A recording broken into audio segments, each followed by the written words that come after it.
Happy Lord's Day po. Dito tayo sa tahanan ni Nanay Tali. Dito po sa Barangay 104. Sony, District 1, Tondo, Manila. Dinadalaw po natin siya. At nagbabagi tayo ng salita ng Diyos. Ito po siya. Ito po ako nakaya.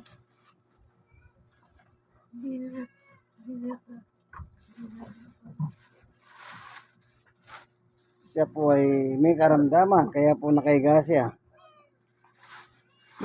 Purihin ng Panginoon. Pero ang pinag-uusapan, may sakit ka, wala ka sakit.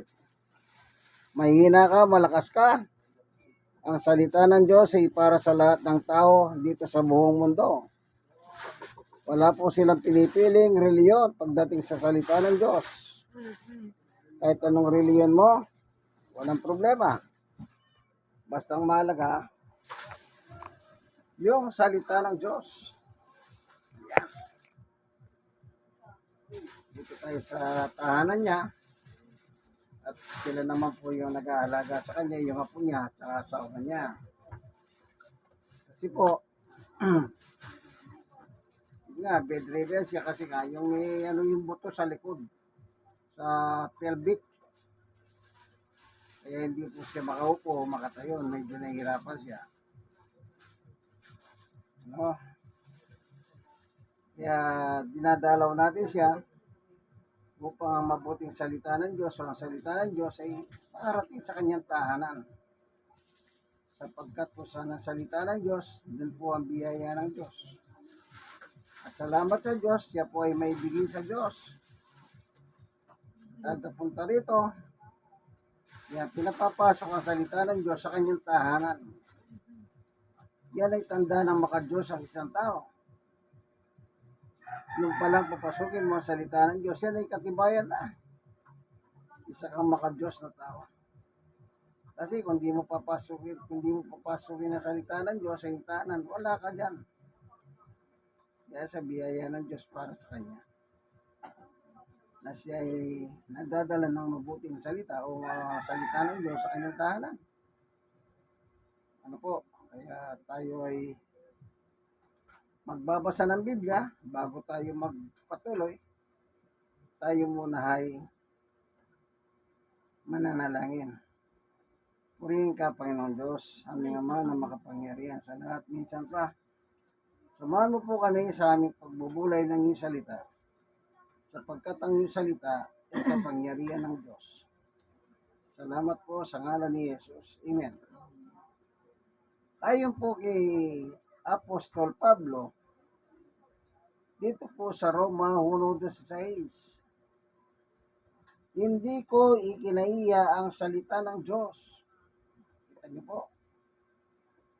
Hindi niya ikinahiya ang salita ng Diyos. Ano ba ang ibig sabihin ni Pablo? Bakit hindi niya ikinahiya ang salita ng Diyos? Sapagkat ito ang kapangyarihan ng Diyos para sa kaligtasan ng bawat sumasampalataya. Ang isang tao po makakasampalataya lamang siya kung merong mangangaral sa kanya. Makakasampalataya po ang tao kung merong mangangaral sa kanya. Kaya sabi ni Pablo, hindi ko ikinahiya ang salita ng Diyos. Ibig sabihin, hindi siya nahihiyang dalhin sa mga tao ang salita ng Diyos. Kasi po, ito yung parahan ng Diyos para ang tao makasampalataya siya. Naalala ko po yung kausap ko kahapon. Bible reader siya at nakakapaginig din ng salita ng Diyos. Ang sabi niya, nahihiya ako. Sabi ko sa kanya, bakit ka naman mahihiya? Siyempre, bilang Pilipino, may inferiority complex po tayo. Especially kung ang kausap mo ay mas matalino sa'yo, baka lalamunin ka lang ng matalino. Pero hindi, sabi ko sa kanya, Magkwento ka lang. Kahit hindi ka magbasa ng Biblia. Kita nyo po? Kaya si Pablo, kung titignan nyo po sa Biblia, si Pablo, pandak na, kalbo pa, at malalaki pa yung mata. Halos lumuwa mata. Kung ganun ang darating sa iyong tahanan, hindi ba para kang, ay ano ba ito? Baka pintasan mo si Pablo. Pero hindi pa eh. Anong sabi niya? Hindi ko ikinahiya ang salita ng Diyos na dalhin sa tao. Kasi ito'y parahan ng Diyos para ang tao magkaroon ng kaligtasan. Paano? Sa pamamagitan ng pananampalataya. Tignan natin dito sa Roma 10. Anong sabi ni Apostol Pablo? 10:17. Ganito po ang ating mababasa. Kaya't ang pananampalataya ay bunga ng pagkikinig. At ang pagkikinig naman ay bunga ng pangangaral tungkol kay Kristo. Kaya po hindi nahiya si Pablo ipangaral sa tao at salita ng Diyos para ang mga tao makapakinig sila. Yan din po ang ginagawa ko ngayon. Dito sa tahanan, si Nanay Tali, yung apo niya, yung asawa ng apo niya, nandito sila. Bagamat hindi niyo po sila nakikita sa video, pero nandito sila, nakakapakinig sila. Kasi ang salita ng Diyos, hindi mo pwedeng takpan. Malaya. Lalo na si Nanay Tali, magbuhat po ng makilala ko. Magbuhat no, hanggang ngayon. Tuloy-tuloy ang salita ng Diyos ay naibabahagi sa kanyang tahanan. Binata pa yung kanyang apo. Ngayon may asawa na. Tuloy-tuloy pa rin kami. Kaya mabuting bagay po, nakakapakinig ang isang tao. At sa iyong pakikinig, doon nagbubunga ng pananampalataya ang isang tao. Kapag ang dalang aral ay aral ni Kristo. Hindi po tayo nagdadala ng reliyon. Hindi tayo nagdadala kung ano-ano. Ang ating dala ay si Jesus. Kaya kung walang mapapakinggan ng tao, paano siya makakasampalataya? Sabi nila lahat ng tao may reliyon. Tama. Wala namang taong walang reliyon. Yan, tanong. Tama ba ang reliyon mo? Ang reliyon po, ang bawat simbahan, tama ang simbahan o reliyon. Kung tama ang tinuturo. Maraming simbahan na tinuturo kung sino-sino eh. Ang pinaka-main object ng pangangaral ay walang iba kundi si Jesus. Ang anak ng Diyos na buhay. Tignan po natin. Dito po sa San Mateo, ng panahon na yon, ay pumunta si Jesus. Kung saan sila Pedro ay naroon. Dito po sa San Mateo 16:13. Nang dumating si Jesus sa bayan ng Cesarea ng Pilipos, tinanong niya ang kanyang mga alagad. Sila Pedro po ito. Sino raw ang anak ng tao ayon sa mga tao? Yung anak ng tao ay titulo ni Jesus. Kaya ginagamit niya yan. Kaya ang tanong niya, ano bang sabi ng tao? Sino ang anak ng tao? Ibig sabihin, kung sino ako. 14. At sumagot sila. At sabi po ng ilan, kayo si Juan nagbabautismo. Sabi naman ng iba, kayo si Elias. At isa sa mga propeta. O si Jeremias. Yan ang pagkakilala ng mga tao sa panahon na yon kay Jesus nung magtanong siya, sino ako para sa mga tao? Sabi, ikaw daw si Juan ba nagbabautismo? Si Elias, si Jeremias, o isa sa mga propeta. Ngayon, nagtanong muli ang ating Panginoong Yesus. Tinanong ulit sila ni Yesus, ngunit para sa inyo, sino ako? Yan. Tinanong naman yan diretsa yung mga apostol, sila Pedro. Kung para sa inyo, sino ako? Kasi ang mga tao ng panahon na yon, sinabi nila, ikaw daw si Juan nagbabautismo, si Jeremias, si Elias, o isa sa mga propeta. Ito ang sagot ni Apostol Pedro. 16. Sumagot si Simon Pedro, kayo po ang Kristo, ang anak ng Diyos na buhay. Kung ano ang tanong, sagot diretso. Sabi ng Diyos, ay sabi ni Jesus, para sa inyo, sino ako? Ang sabi ni Pedro, ikaw ang anak ng Diyos.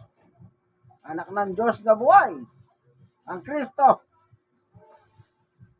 17. Sinabi sa kanya ni Jesus, pinagpala ka. Simon na anak ni Jonas. Sapagkat ang katotohanan ito ay hindi inihayag sa iyo ng sino man tao, kundi ng aking Ama na nasa langit. Yung tanong ni Jesus, ang sumagot ang Diyos na sa langit. Pero ginamit po yung bibig, yung labi ni San Pedro. Ay yung sagot ni Pedro, nanggaling yon mismo sa Diyos. Sunod. Kaya sinabi niya sa kanya, pinagpala ka, Simon na anak ni Jonas. Blessed. Kasi pinahayagan siya ng Diyos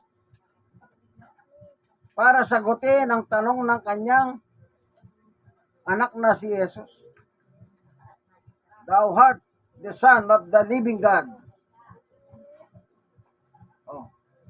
Maliwanag po. Ang ating Panginoong Yesukristo ay siyang tagapagligtas, sabi ng Diyos. Siyang tagapagligtas. Ang Diyos mismo ang nag-reveal kay San Pedro. Kaya nagpatuloy po sa pangangaral si San Pedro in the day of Pentecost. Anong sinasabi niya? O sa Gawa 4:12. Ganito po ang sabi ni San Pedro. Kay Jesus lamang matatagpuan ang kaligtasan, sapagkat walang ibang pangalan sa buong daigdig na ibinigay ng Diyos sa mga tao upang tayo maligtas. Kita nyo? Kasi pinahayagan siya ng Diyos. Kaya nung mangaral na siya in the day of Pentecost, ito sinasabi niya. Kanino daw matatagpuan ang kaligtasan? Sa pangalan ni Jesus. Sabi ni San Pedro. So, nung nangangaral na sila, dito po sa Gawa pa rin, chapter 5, verse 42. At araw-araw sa templo at sa mga bahay-bahay, wala silang tigil na nagtuturo at nangangaral ng salita ng Diyos tungkol kay Jesus, ang Kristo. Araw-araw ang ginawa ni nila Pedro. Pupunta sa mga bahay, kung may tatanggap sa kanila, pupunta sa mga templo. Kasi po sa templo, talagang maraming tao noon. Kaya doon po sila nangangaral. Ipinapakilala nila na si Jesus, siya ang tagapagligtas ng tao. Sabi ni Pedro, kaya sabi ni Pablo, Sa pamamagitan ng pangangaral, nagkakaroon ng kaugnayan ng tao sa Diyos. Sa pamamagitan ng ano? Pananampalataya. Si Pedro ba nangaral? Opo. Si Pablo ba nangaral? Opo.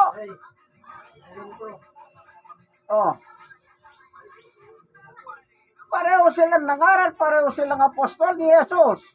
Si Pedro sa mga Hudyo, si Pablo sa mga Hentil. Meron silang designation o tungkulin kung saan sila mangaral.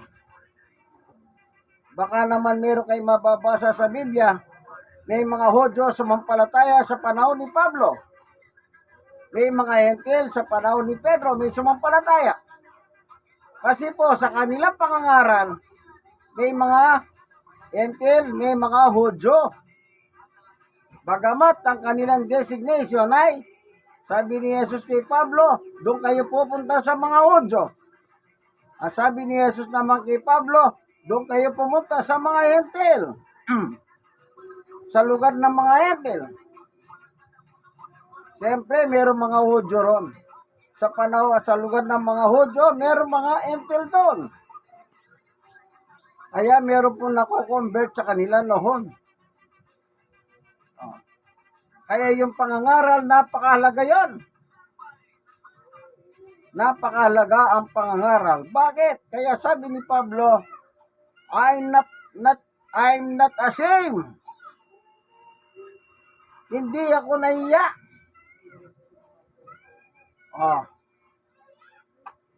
Kahit ang kalagayan niya po ay pandak, kalbo, at luwang mata. Basta may pangaral niya ang salita ng Diyos. Yun ang mahalaga. Maging sina Pedro po, ng the day of Pentecost, talagang naging matapang si Pedro. Walang obra sa kanila. Bakit? Ginagabayan sila ng Diyos eh. Kaya sa kanila mga pangangaral, matatapang po sila. At marami po silang mga lugar na napupuntahan at marami po silang nahihikayat na sumampalataya kay Jesus. Bakit kailangan sumampalataya kay Jesus? Sapagkat yan ang utos ng Diyos. Ang utos ng Diyos, lahat ng tao sumampalataya kay Jesus. Opo, tingnan nyo. Dito sa 1:16, anong sabi rito? Verse 36 ng 1. Ang sumasampalataya kay Jesus may buhay na walang hanggan. Ngunit ang hindi sumusunod kay Jesus, hindi magkakaroon ng buhay, sa halip mananatili sa kanya ang puhot ng Diyos. Kapag hindi po kayo naniwala kay Jesus, hindi kayo sumunod kay Jesus, ang dating nito, napupuhot ang Diyos sa inyo. Kahit sabihin nyo pang may pananampalataya kayo, kung wala naman kayong pagsunod, walang kwentang pananampalataya nyo. Kasi ang totoo, pananampalataya ay may kalagip na pagsunod.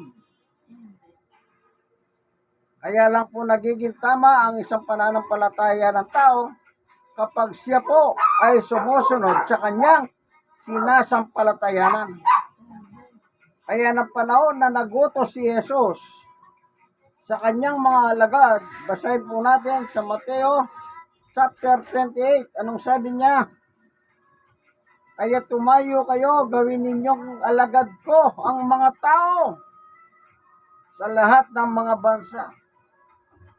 Isipin niyo po yan. Lumalabas ang mga tao sa buong mundo. Hindi po alagad ni Jesus. Pero ang gustong mangyari ng Panginoong Yesus, maging alagad ko. Sabi niya. Ay ang bilin sa kanyang mga apostol, ay maliwanag po sa verse 19, humayo kayo, gawin ninyong alagad ko ang lahat ng tao sa bawat bansa. paano magagawang alagad dyan? Natural, pangangaralan mo. Pangangaralan mo. Sa verse 20, turuan ninyo silang sumunod sa lahat ng iniutos ko sa inyo. Kung ano ang aral ni Jesus, ipasunod ninyo sa mga magiging alagad ko. Bautismuhan niyo sila sa pangalan ng Ama at ng Anak at ng Espiritu Santo. At ang pangako, tandaan ninyo, ako'y laging kasama ninyo hanggang sa katapusan ng panahon. Yun naman pala, yung mga alagad po pala, sila po ang sasamahan ni Jesus. Yung nakapaginig ng pangangaral ng mga apostol ng Biblia. Sila ang sasamahan ni Jesus hanggang sa wakas ng panahon. Kaibigan, hindi pa huli ang lahat. Ay yung mga nakikinig, nanonood ng munting video ito. Sana, kung hindi nyo pa po sinusuko ang buhay ninyo kay Jesus, panahon na kaibigan. Isuko nyo po. Sa ganitong parahan, makakatiyak kayo na bago man lang dumating ang takda ng buhay ng tao, ay nakapagsampalataya na tayo sa aming Panginoong Yesukristo. Sapagkat sa pamamagitan ng pananampalataya, ang sabi ni Pablo, nagkakaroon ng kaligtasan ang bawat tao. Hindi pa po uli ang lahat, kaibigan. Huwag nyo na pong angarin pa yung mga makamundong bagay. Wala pong kwenta yan. Kaya Diablo yan. Itatakay lang kayo ni Diablo kung ang inyong buhay at inyong kaisipan ay nakapokus sa mga bagay dito sa ibabaw ng mundo. Sa ibabaw ng lupa. Kailangan po, panahon na upang tanggapin natin si Jesus sa ating buhay bilang Panginoon at tagapagligtas ng ating mga buhay, kaibigan. Maniwala kayo sapagkat yan na buhong katotohanan. Ito po ang inyong kaibigan kay Jesus, Brother Manny Bautista, nagsasabi sa inyo na nawa datnan kayo ng munting video ito na sa maayos na kalagayan. Dito po tayo sa programang Ang Katotohanan, ang siyang magliligtas sa bawat sumasampalataya. God bless us all. Dito po tayo sa loob ng tahanan ni Nanay Tali sa Barangay 104, Sonate, District 1, Tondo, Manila. Po, sana po, like and comment, and share, and subscribe. Bye-bye! Ito po, kung gusto nyo dalawin, si Nanay Tali, pwede nyo naman pasyalan ito. Ayan.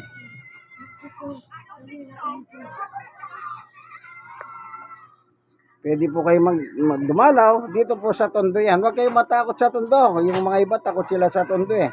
Kala nila yung Tondo magulong lugar. Hindi po. Wala na po yung magulo nung araw. Inalis na sila. Inala na sila sa libingan. Sige po. God bless us all po. Bye-bye.